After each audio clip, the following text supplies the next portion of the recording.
Greetings, my friends, and welcome to another episode of Healed Now What, a podcast where we discuss life, relationships, connection, and trauma through the lens of somatic and attachment psychology, nervous system health, relationships, and self-discovery. I'm Lisa Dawn, and I'm on a mission to teach people how to transform their deepest wounds into their greatest strengths by first transforming the relationship they have with themselves. So whether you've had trauma, years of failed partnerships, or just want a better relationship with your body, I've got you covered. I am a somatic experiencing practitioner, educator, relationship mentor, and trauma survivor with a lifetime of experience helping not only myself, but countless others transform their lives by learning how to become the fullest versions of themselves. We do this through self-awareness, connecting with their bodies, and changing the way they perceive themselves and others.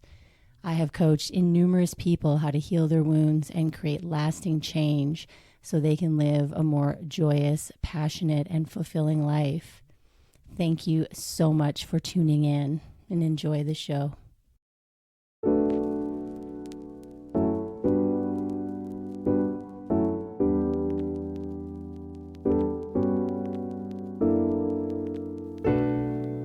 Hey friends, Lisa Dawn here. Welcome back to this week's episode. So last week I shared about the power of plant medicine and reparenting our inner child. And this week I want to share a bit more about that, but from the perspective of attachment, interrelating, reparenting work, and this idea of holding space for ourselves and others. So let's just begin by kind of defining what is holding space. And I really liked this definition that I saw somewhere along the way. And we're using this in the context of romantic or even platonic relationships. So holding space, what is it? It is essentially being present and being able to be with a person and being able to allow for their experience as you have your own experience, but not interrupting their experience with your own.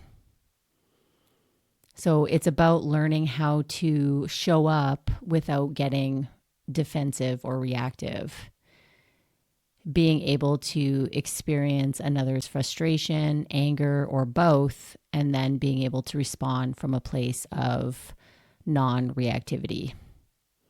Now that can be a pretty tall order, I understand. And you guessed it, when we learn how to do this for ourselves, we get better at doing this with others. So holding space for ourselves means we give ourselves permission to feel what we need to feel, the space just to be here exactly as we are, exactly who we are. And from that place, we gently find our way forward. So often as adults, we come to realize that through healing some of our own relational wounds, that perhaps we didn't have someone to hold space for us when we really, really needed it. And as a result, we had to try and make sense of things that no child can make sense of on their own, especially if these wounds came from like early developmental phases. So it's important that we're talking about this idea of reparenting ourselves, reparenting the little us, the innocent, vulnerable, and irrational little you that had feelings that didn't make sense and may not have known how to express them. And as unfair as it may seem sometimes, as an adult, it's our job to tend to the little yous, your inner child, and learn to self-soothe in moments of heightened emotion, stress, or fear. And when we're talking about relational wounds showing up in our adult relationships, we're usually talking about attachment wounds or attachment ruptures. So why is this conversation important? Well, the reason we want to know this is because while we can't change what happened to us, we can change how we make sense of what happened to us, how we adapted to what happened to us, and how those things have affected our development as an adult. So a couple of those ways are anxious and avoidant patterns. So what these typically look like is one person who is overextending themselves.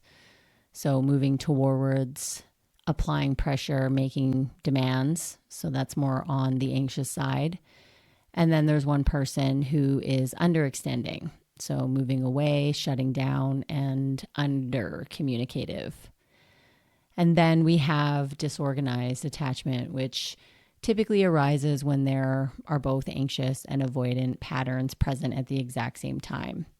So we want love, but we are also terrified of it. This one is marked by some kind of early abuse or being terrified of a caregiver. So if you're the anxious one in the equation, you might think that it's the avoidant person throwing the wrench in the wheel. But I like to reframe this. What if their avoidance is a gift to you? An invitation for you to slow down, get present with yourself in the midst of having big emotions and learning how to feel your way through without grasping for someone externally. Now, if you are the avoidant one in the equation, you may feel your partner is needy or overly emotional. And it's equally important to remember that their emotions are a gift to you. They are an invitation to see the importance of emotionally connecting. They are inviting you to tap into the safety of intimacy in a way that requires you to open to your emotional side and tap into your feelings about needing others. But either way, as the anxious partner, as long as we're overly focused on the other person and what they need to do for us to be okay, the pattern cannot shift. And then as the avoidant partner, as long as we believe we don't need others and are better off alone, the deeper we go into that. When we can retrain our adult brains to realize that it's safe to be vulnerable and reach out, to celebrate others being with us, and truly allow ourselves to feel and celebrate the fact that we do actually need others, then that pattern can shift. So our responsibility as the anxious person in this dynamic is to learn how to hold space for ourselves and take the pressure off the other person. Because the reality is, even if our avoidant partners did show up in the exact way that we desire, we might feel better momentarily, but the wound is still there. So self-soothing is about learning how to calm our nervous systems down and be there for ourselves when we feel scared. And our responsibility as the avoidant partner is to realize and nurture the part of us that wants connection, but has adapted away from it. We need to learn how to invite connection in and not push it away. We need to learn how to allow others to support us and nurture us. And patterns can break when we are able to look at a situation with a fresh perspective and change not only our behavior, but our internal dialogue about the problem. Because as long as we believe the problem is outside of us, the pattern will find a way to emerge in different relationships over and over again. So in essence, in every scenario, we are mothering our inner child. We are nurturing that little one inside of you who needs attention, who wants to feel safe, seen, heard, and loved. And we can find people to fill that space for us temporarily, but at the end of the day, there's nothing more healing than learning how we can hold space for ourselves. And it's also important to know that different relationships can elicit or evoke different attachment patterns within us. So while we might experience avoidance in some, we may feel anxious and disorganized in others. And I wanted to use an example of how this can play out in long-term relationships or short-term relationships, when there is a push-pull dynamic or a runner and chaser dynamic, when one person is more ambivalent or anxious and the other one is more avoidant or dismissive. I also want to note that even within my own long-term relationship and other relationships, I have experienced avoidant tendencies, anxious tendencies, and disorganized tendencies. So I just want to say that there can be many phases even in one single relationship, even if we have kind of a dominant attachment style or adaptation. So as per usual, I'm going to use myself as an example because I have lots of examples. I remember when my husband Tim and I realized we were playing out old patterns, how hard it was at first to even realize that this was happening. But when we did, we knew that there was definitely a power struggle phase going on. So for a time, I played an anxious role and he played an avoidant role. I would lean in and apply pressure. When we would fight, I was like relentless. I needed resolution like right now to feel okay. Let's talk about this now. Let's go. And I would just keep pushing to the point that both of us couldn't actually communicate any more effectively at all. And then he would shut down and try and take space. And I would just keep going and going, missing the cues of him actually not being able to have a conversation anymore. And actually, I couldn't either. I didn't realize it. And if you're an anxious type, I don't need to tell you how long even a few hours feels when there is disharmony or no resolution in any of your relationships. So for a while, I looked at the issue as a him problem. His avoidance or shutting down was clearly in the way of us being able to connect and relate consciously. And for the pattern to shift, he was the one that needed to lean in. Well, I had a blind spot. And that was the fact that, of course, he couldn't possibly lean in when I was suffocating him every time we had a conflict. Oopsie. At this point, I had just started to learn about attachment work, so I knew that he was only half the problem. And I was equally responsible, but then I didn't exactly know how to hold space for myself. I didn't know how to self-soothe, and I also didn't know how to self-regulate. And as I began to learn these skills, surprisingly, we began to have different kinds of conversations. So when we would go into a disagreement or argument and either of us started to get overwhelmed, I explained that when he pulled away from me, I felt like an abandoned 5-year-old again. And he shared that he felt overwhelmed by my big emotions, which made him feel like he was floating away and basically dissociating. And this helped us both understand our behavior and have compassion for each other and ourselves. And I was able to see his avoidance for what it was: fear, overwhelm, and stress. And I was able to truly be in my heart with him more and stop taking his behavior personally.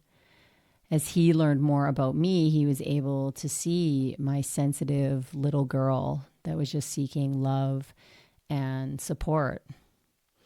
And he would let me know that when he was taking space, he wasn't thinking of leaving the relationship. I was on his mind and that he loved me very much. And him revealing this to me showed me that he cared, but also wanted connection and safety to speak his mind, and that taking space was just a necessary self-care piece. And that was so soothing for me to hear. And then one day when conflict arose, as it does, I noticed that he started to shut down. I could see his posture change and his eyes begin to gloss over. And I was able at that moment to choose a different path.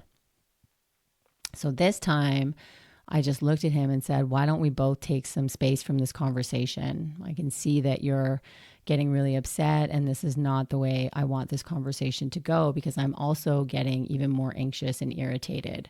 And I want both of us to feel supported. So I went into the other room, changed into my most comfortable, beloved house coat. For those of you who know me, know I clock a lot of hours in my house coat. I wrapped myself up in a blanket. I put my hands on my heart and on my tummy, and I just let go. I cried and cried and cried. I felt the pain of being abandoned well up inside of me, and I just told myself that, look, like I'm not going anywhere. I grieved the lack of emotional support I had with my big emotions growing up, and I just nourished that little girl the best that I could in that moment. I reminded myself that I am not that scared little girl anymore, but an adult woman who could now make different choices. So in essence, I began to take care of my own emotional needs.